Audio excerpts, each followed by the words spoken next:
What happened with Conor McGregor over the weekend? What happened? Conor McGregor fought a really, really good fighter. There is no shame in losing to Dustin Poirier. You can make the claim that he's the second best lightweight in the world, and it's important to note lightweight because that's the best division in MMA right now, certainly in the UFC, the most stacked by far. You know, it really bothered me when this fight was first announced, and I get it. You know, Conor brings out casual fans who don't follow the sport as closely as the hardcores, and certainly not myself. And I saw a lot of people saying, like, why is he fighting a guy who he beat in less than 2 minutes 6.5 years ago? Like, what's the point in this? You hardly see fights like this in boxing.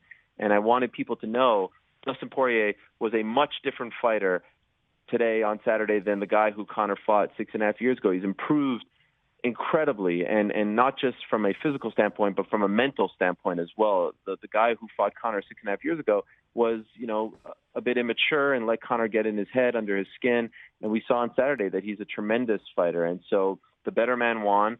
He had an amazing game plan. Everyone said he had to take him down early. He did. Clinch with him. He did. And then he attacked that lead leg. Those calf kicks are just insanely dangerous. And you saw what happened.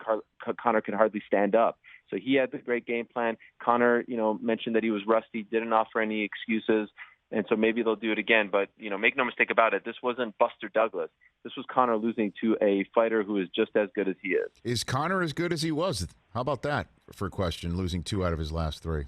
How about that one, Ariel? It's a fair question. I mean, it's worth noting that going into this fight, he fought for a collective 40 seconds dating back to October of 2018. I do believe that cage rust, ring rust is a real thing. You're just, you know, and meanwhile, Poirier is fighting 2-3 times a year, and he's usually fighting, 10, 15, 25-minute fights. Like, this guy gets into brawls.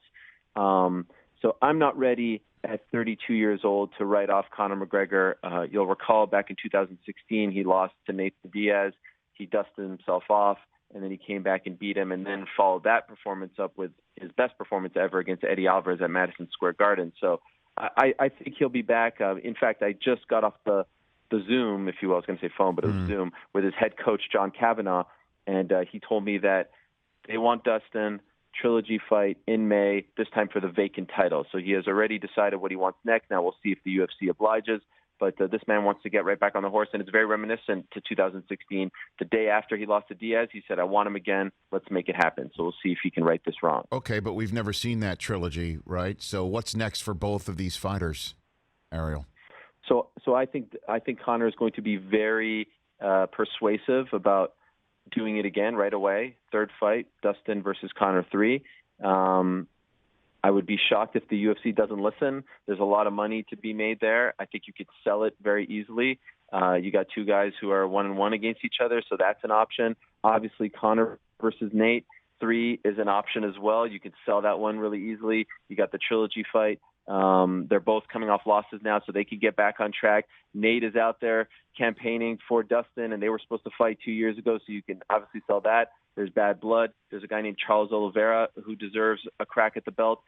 He could be an option. What I know for sure is this.